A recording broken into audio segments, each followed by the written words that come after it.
NFC enjoyers, rejoice. This is what the prophecy foretold. The two best teams in the league for basically the entirety of the year, meeting up to represent the conference. Potentially the real Super Bowl is this game. It is about as good as you'll ever see for two teams. It is reminiscent, honestly, of, the Legion of Boom Seahawks versus those great Niner teams. It's obviously distributed a bit differently with talent than those teams, but it's that type of magnitude where you don't see this often. Very rarely are the two best teams in the league in the same conference, let alone the same division. So everything is just a little bit more complicated to weed through then at that point because potentially both teams feel better about their defense than their offense despite having great offenses. As, the Seahawks, they do definitely have a better defense than they do offense. It is a very, very good defense here in Seattle. But, with the Rams as well, their offense can really match them. But depending on what Seattle team you get, you might be getting a bad offense. They are so inconsistent. It really is dependent on, you know, seemingly RNG on if you're going to get Sam Darnold to cook or be cooked. It is, a lot of things up in the air, and the Rams do have a very good defense as well. So, in that sense, things are complicated. A much more given this is the third matchup of these teams. There's not really a whole lot you can do to trick the other team. These two teams know each other about as well as anybody can. And, again, Sean McVay, awesome offensive mind. Kubiak for the Seahawks. Clint Kubiak is, a premier candidate for a lot of teams. And, that's great starting points for coaching. But McDonald as a head coach, about as good as it gets. Shula as a defensive coordinator, about as good as it gets. So, when you're just these two absolute titans going at each other and seemingly knowing what the other team is going to do before it even happens, it has the liability to get a little bit like a rock fight, despite, again, the great offenses. And to weed this out, though, there are some edges that can be found. We are going to start with the Seattle offense. It is, what I do. I start with the offense of the home team. But in this case, again, you might want to be the defense more than you want to be the offense. So, weirdly enough, both quarterbacks tied in time to throw. They're the sixth fastest time to throw quarterbacks in the league. So, they are pretty decisive. Doing very different things with the ball at times. Darnold can be a lot more managing of the game, where Stafford is really trying to impact it with some throws that seem irresponsible until they work, seemingly every time. But, you know, very, very similar in how they're getting rid of the ball very quickly. An edge here, believe it or not, I believe, is with the Seahawks line on the edges, as I do think that Cross can neutralize Verse pretty well. I think he can also, if he's matched up with Young, hold his own. And for me, that is the advantage. You're never really going to just completely dominate a good edge rusher, and Verse and Young very much are those. But if you can hold them to a bit of a standstill and neutralize them some, that is so good. Cross is entering the game questionable, but I do believe he's going to play. It is, the game before the Super Bowl. Pretty hard to not play in those instances. Obviously, it's not as simple as, well, I want to play, so I'm going to, but I would imagine he does play. And on the other side, though, it is very iffy because Young against Lucas is liable to go in favor of Young pretty heavily, I would say. Byron Young is very good. I believe it's Byron Young, not confusing it with someone else. But Abe Lucas is a solid tackle. He's not quite cut out for someone as good as what Young has been this year. And, Verse is right there with Cross when you compare PFF pass blocking versus pass rushing productivity. Lucas, on the other hand, he's 36th in pass blocking for tackles, pretty neutral, right around average. Young is 7th in pass rushing productivity. That is a very big mismatch. So I think Cross is going to do just fine, but I really am a little bit nervous with Lucas out there. Darnold will help with getting rid of the ball quickly. The rushing won't really mitigate things too much because rushing success rate wise, Seattle is 14th in that, above average when you factor out garbage time. When you factor out garbage time for the Rams, they're fourth best in run defense success rate. So there are going to be, to Clint Kubiak's dismay, there are going to be a lot of times where they are passing and they, know that the other team's passing in the case of the Rams. So that can get very dicey for Lucas. There will be a lot of help, I'm sure, but, it's going to be weird if you're helping off of Young and leaving Cross alone with Verse. That seems very dicey as well. So you're really going to be danged if you do, danged if you don't on this one, particularly because the interior is actually even worse matchup wise. The Seahawks have very noted weakness in Bradford, 72nd in PFF pass blocking for guards. Not good. Gray Zabel, 54th. Okay. Not great. There's been some ups and downs there. He seems to be coming along pretty nicely as a rookie, which is great to see, but, 54th is still 54th. Oh, and you're also going against Kobe Turner, 5th in pass rushing productivity for interior players. That's really, really rough. But don't worry, guys. Sundell will hold his own at least. Oh, he's actually probably outmatched as well because Fisk and Ford, both of them, are arguably better as pass rushers, even with Ford being primarily a run defender. He can get the job done as a pass rusher as well. Fisk, 13th as pass rushing productivity is concerned, 22nd for Ford. Fisk as a center is 19th. That's only including centers, so that's really not too good. So there is a liability for pressure to just completely dominate this Seahawks line that isn't a full-blown weakness, but is definitely in no shape or form a strength. They've been able to run the ball pretty efficiently as of late, but, the Rams should be able to handle that. The pass rush is going to be very in their face. So Darnold is going to have to get rid of the ball quicker than he has, and he's already getting rid of it quickly. This is going to be a case where you need to see some just absolute domination from JSN, Jackson Smith, and Jigba. Potentially the best receiver in the league this year. Puka was first at points in yards per out run. JSN, when you include the whole season, ends up being first, but Puka's still second, so it's not, a wide discrepancy by any means. Darius Williams, and Durant, that is a fine, matchup for JSN. Those are going to be the guys that are on him the most.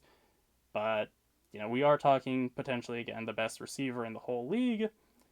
And Williams and Durant, they're 44th and 41st in coverage. So that's not great.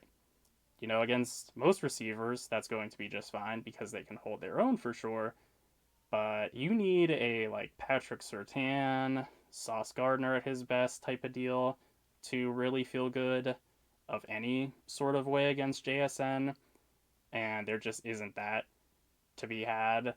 Cooper Kupp should be pretty well handled in this, though, because, again, referring to Williams and Durant, that's the better matchup for Kupp, despite primarily being a slot, or depending on how you want to feel spicy, a tight end.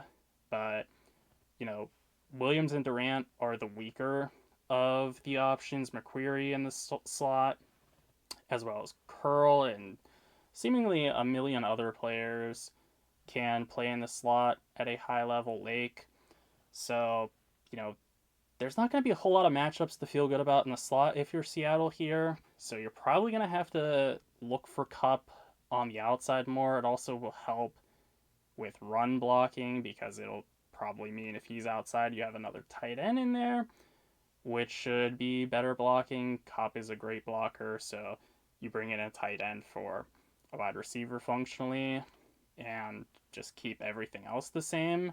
So that is probably what we're going to see for both running and passing measures, I would say. Shaheed's a great player. Great's a bit much, very good. But, it's just going to be hard to get into those three wide receiver sets here. So I do think Cup's going to be on the outside for the matchups. I think he's going to be on the outside for run blocking purposes. Barner, as a tight end, he's good. He's 24th in yards per out run. Not, great. That's for tight ends, of course. He's going against good coverage linebackers right around that level. They average out to be about 25th in coverage. That's, a total standstill. You don't feel good about that.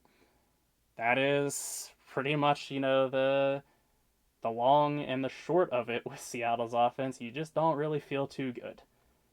But, fortunately, they have to play both sides of the ball in this game, believe it or not.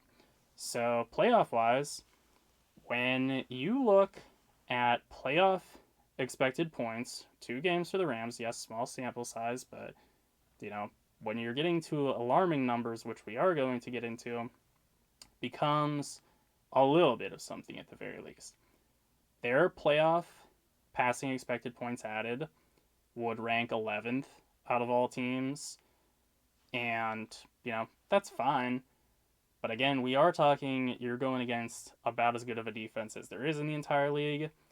Fine is not going to bode super well for you, especially because there becomes this huge, huge question mark that if it's not mentioned every single second of every single piece of content you see is being undersold, Matthew Stafford's accuracy right now is really all over the place. Like, tremendously so. It does seem like, the hand injury, he's kind of like downplayed. It hasn't really been talked about, which is weird. It's kind of a mysterious thing, kind of, edgy that way, I guess, trying to keep it on the low. But it is really impacting him, and the data suggests it. If you watch the film, you're like, what the heck is going on right now with a lot of the passes? But the data suggests it as well. Versus Carolina, he would have had the worst adjusted completion percentage per PFF in the entire league. And versus Chicago, he would have had the worst adjusted completion percentage by about 7 percentage points. That is insane. That's worse than the next worst. And we are talking, he's worse than Tim Tebow ever was in a season in that game. I do realize it is one game, but that seems like something that is really, really terrifying. If he is not pinpoint accurate for the most part at the very least, because we are talking, he was at like 50% accuracy and 60% accuracy for these games. He ended up being around those numbers. That is really alarming. Most of the time quarterbacks are at like 70%. So, at least the good ones. So that is really, really rough. And that's especially so because the run game shouldn't be doing them a whole lot of favors despite being potentially the best ground game in the entire league, as hilarious as that may seem. It is the number 1 rushing success rate offense versus the number 1 success rate defense. But if you dig deeper, I do like the success rate because I think is a more stable metric and better tells you what to, expect from the team. But the expected points added matter as well. 9th for the Rams compared to Seattle when we exclude garbage time again. So Seattle first in both stats. Rams, they average out to be 5 or 6 or so. So there is the edge there for Seattle. This is one of the better run defenses we've seen, expected points added wise, and success rate wise, since the stats have been tracked. So, as far as the passing game is concerned, beyond Stafford potentially missing every open receiver, McClendon as a tackle, I prefer Lawrence as the edge rusher there, 20th in pass rushing productivity versus 41st. Not a bad tackle, but pretty premier stuff from Lawrence. Jackson versus Nwosu, that's either way. These guys are going to move around too. It's not simply one-on-one, but, it's similar vibes in either way. Like, there's going to be an advantage one way, or, it's pretty much even regardless. These are kind of similarly dominant players in most instances on the edge for Seattle. Nwosu against Jackson, though, that does seem like that favors Jackson. 23rd pass rushing productivity, 25th best pass blocker. That's pretty, standstill as much as it gets. The interior, though, is where things could get very spicy. Again, just as the Rams might do Seattle dirty in the pass rush interior department, Seattle might do the same to the Rams. Coleman Shelton, 34th best pass protecting center. That is really rough when you're going against Leonard Williams, who's 9th in pass rushing productivity. You also have some potential for more chaos there because Murphy is great in the interior as well. Kevin Dotson, Steve Avila is about as good for a guard duo as you'll see. That's 21 and 26 pass blocking versus 13th pass rushing productivity. So I do give the slight edge there to Seattle, but you could say that's pretty neutral. What could shift things though is Mafe is a great guy to bring in off the edge again. So the edge should be pretty fresh. The Rams are going to have the interior rotation better, which is more of a thing because that's the weaker portion than what Seattle's corresponding tackle play will be. But Mafe should win some reps for sure against McClendon at tackle as well. So that can be something to boost Seattle even further in the pass rushing. It gets to the point too where you could see, some wonky matchups where you're getting a good edge against maybe a weaker interior option. So that's pretty good. Neither of these teams blitz, I should say. 31st and 26th in blitz percentage. One thing to watch out for, though, Stafford has particularly struggled recently with slot blitzes, which is very difficult because Witherspoon is in the slot a lot, and I would much rather have him in coverage than blitzing. He's great at blitzing, but I'm going to value the coverage more and think that you can get, better replacement for a blitzing nickel than Witherspoon, so that's tricky to navigate. But they do have a lot of guys that can get into the nickel, so there is that. And it's, again, not to say that, nickel blitzing doesn't have a value as a good one. There's obviously a difference between great and mid pass rushers, even at nickel, but I do just think when you're going against these receivers, you need all hands on deck. Because Puka, as I mentioned, 2nd in yards per route run. I'm trying to keep Witherspoon on him as much as I can. He is a versatile enough defender that, he can do stuff in the nickel, he can do stuff outside. Puka is so tricky because you just never know with him. Both off the field, he's a seemingly bad dude, but on the field, he is, liable to go outside in the slot, play some tight end type of deals. You never know with him. And the Seahawks don't really play man much, so there's not going to be a whole lot of time for you to just get that matchup, but you are going to try to keep your best guy on their best guy, hot take there. Because especially your weakness here is pretty profound. Job can be picked apart, and Adams is really good as well. The, yards per out run for Adams, 21st. Job, 94th in coverage for corners. That's about as big as a discrepancy as you'll see. So they're going to need to help Job more than likely. That seems like that could get a bit out of hand. And, Puka, again, is really going to drive this a whole lot because if Witherspoon can't win his one-on-one, if Reek Woolen can't win his one-on-ones against Puka here, Job won't really be able to get much help on Adams when that happens, or, God forbid, if it is Puka on Job, you're just going to have to put like 3 guys on Puka, I guess, at that point. You don't want to have a repeat, I'll tell you what happened the last time these two teams played, and Puka went for like 250 yards or something insane like that. So it is so difficult. This is one where, more often than not, of course, I can just put myself in as a defensive coordinator, no problem. This is one where I really don't want that, because sure, you do have the talent to hang with anybody, but to execute it where you're not putting too much help on Puka, and, also, we haven't even gotten to the tight ends, where they have seemingly more tight ends than anybody in recorded history. Parkinson, really good, 8th in yards per route run. Higbee, somehow also 15th in route run for tight ends. They got a lot of other dudes in there that are good as well. They can go up to 4 tight ends at a time.